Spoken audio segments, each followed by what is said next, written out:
Guys, മഴക്കാലമാണ്. Wiper ബ്ലേഡിന്റെ condition വളരെ അത്യന്താപേക്ഷിതമാണ് ഈ മഴക്കാലത്ത്.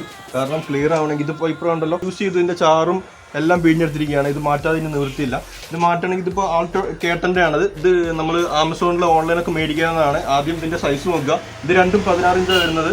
സാധാരണ പാസഞ്ചർ സൈഡും ഡ്രൈവർ സൈഡും സെപ്പറേറ്റ് സൈസുള്ള വണ്ടികളാണ് ഇപ്പോൾ അധികം വരുന്നത്. അപ്പോൾ അത് നോക്കിയിട്ട് വേണം മേടിക്കാൻ. അപ്പോൾ ഇതെങ്ങനെ അഴിക്കണമെന്ന് വെച്ചാൽ ഇത് എല്ലാം ഏകദേശം യൂണിവേഴ്സലാണ്, എല്ലാ വണ്ടിയുടെ സെയിം ആണോ. ഇവിടെ ഒരു ക്ലിപ്പ് ഉണ്ട്. ഇതാണ് വൈപ്പർ എന്താ, ഇവിടെ ഒരു ക്ലിപ്പ് ഉണ്ട്. ആ ക്ലിപ്പ് ഇങ്ങോട്ട് താഴ്ത്തിയിട്ട് ഇതിങ്ങനെ താഴോട്ട് പ്രസ് ചെയ്ത് കഴിഞ്ഞാൽ ഇതിങ്ങനെ സുഖമായിട്ട് നമുക്ക് അഴിച്ചെടുക്കാം. ഇങ്ങനെയാണ് വരുന്നത് വൈപ്പറിൻ്റെ. ഇത് പഴയ വൈപ്പർ. ഇത് ഞാൻ പുതിയ മേടിച്ചിരിക്കുന്ന ബോഷിൻ്റെ ആണ്. ഇത് ഫ്രെയിംലെസ് വൈപ്പറാണ്, 16 ഇഞ്ചിൻ്റെ.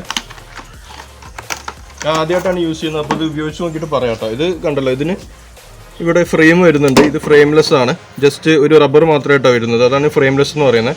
ഇത് ഇടേണ്ടത് എങ്ങനെയാണെന്ന് വെച്ച് കഴിഞ്ഞാൽ ആദ്യം നമ്മളിത് ഇങ്ങനെ പ്രസ് ചെയ്ത് കഴിഞ്ഞാൽ ഇത് തുറക്കും.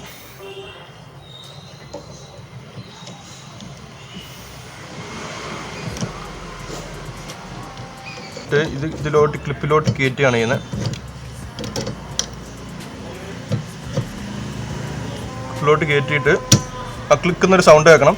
സൗണ്ട് കേട്ടിട്ട് ഈ ക്ലിപ്പ് ആയിട്ട് ലോക്ക് ചെയ്ത് കൊടുക്കുക. ഇത്രയുള്ള സിമ്പിൾ പരിപാടിയാണ്. ഇതും സെയിം മെത്തേഡ് തന്നെയാണ്, ഒരു മാറ്റമില്ല. ഇവിടെയാണ് ക്ലിപ്പ് ജസ്റ്റ് ഒന്ന് കാണിച്ചു കൊടുത്തത്. ഇവിടെയാണ് ഇതിൻ്റെ ക്ലിപ്പ് വരുന്നത്. ഈ ക്ലിപ്പ് ഇങ്ങനെ പ്രസ് ചെയ്തിട്ട് ഇത് താഴോട്ട് ഇങ്ങനെ സ്ലൈഡ് ചെയ്യാം. ഇത് കുറച്ച് തുരുമ്പിച്ചിട്ടുണ്ട്.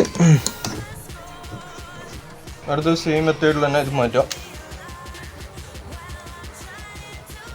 അതായത് ഈ ക്ലിപ്പ് ഇതിലോട്ട് ഉള്ളിലോട്ട് ഇടുക ചെയ്യുന്നത്.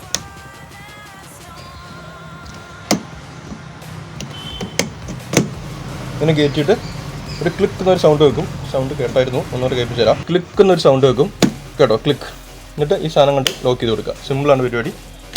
പുതിയ പൈപ്പർ റെഡിയായി. ഇത് ടെസ്റ്റ് ചെയ്ത് നോക്കാം. ഗൈസ്, ഇതാണ് പഴയ പൈപ്പറിൻ്റെ അവസ്ഥ. ഫുള്ള് പരന്നു പോവാണ്, ഒന്നും ക്ലിയറായി കാണുന്നില്ല കേട്ടോ.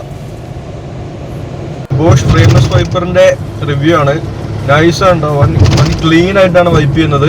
പിന്നെ ഞാൻ എടുത്തു പറയേണ്ട വേറൊരു കാര്യം, പഴയ വൈപ്പറിന് അത്യാവശ്യം നോയ്സ് ഉണ്ടായിരുന്നു. ഇടുമ്പോൾ ഫുൾ സ്പീഡിലൊക്കെ ഇടുമ്പോൾ വൻ നോയ്സ് ആയിരുന്നു. ഇതിപ്പോൾ നിങ്ങൾക്ക് കേട്ടാൽ അറിയാം, ഭയങ്കര സൈലൻ്റ് ആണ് സാധനം. ഒരു അനാവശ്യ നോയ്സ് ഒന്നുമില്ല. അപ്പോൾ ഇതുവരെ വളരെ സാറ്റിസ്ഫൈഡ് ആണ്.